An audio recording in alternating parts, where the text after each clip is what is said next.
मौलाना साहब जो YouTube channel ज़रूर subscribe कंदा। अगर शहरी का पहिरियां इतलाम पइजी वञे त पोइ रोज़ो रखिजे या गुसुल करिजे।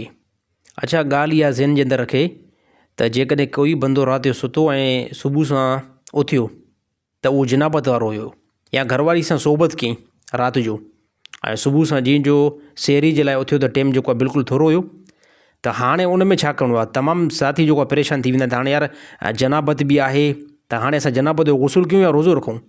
त कंहिं क़िस्म जो कोई बि टेंशन न आहे। वुज़ू करे सभ खां पहिरियां तव्हां शहरी कयो।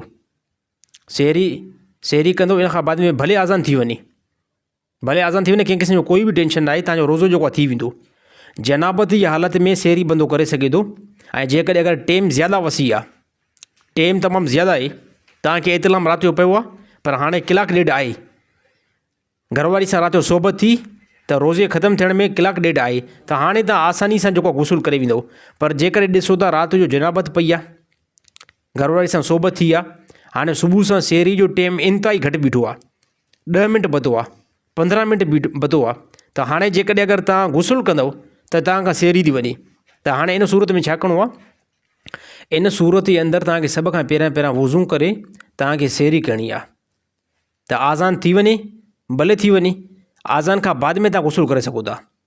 त रोज़ो जेको तव्हांखे बंदि करिणो पवंदो उहो त लाज़मी आज़ान खां पहिरियां ई बंदि करिणो पवंदो। बाक़ी गुसुल जेकॾहिं अगरि जनाबत में तव्हां आहियो, उहो जनाबत वारो यानी जंहिंखे असां सिंधी ॿोली में चऊं तड़, उहो तव्हां आज़ान खां बाद में बि लाहे सघो था। कंहिं क़िस्म जो कोई बि टेंशन न आहे, रोज़ो तव्हांजो दुरुस्त थी वेंदो।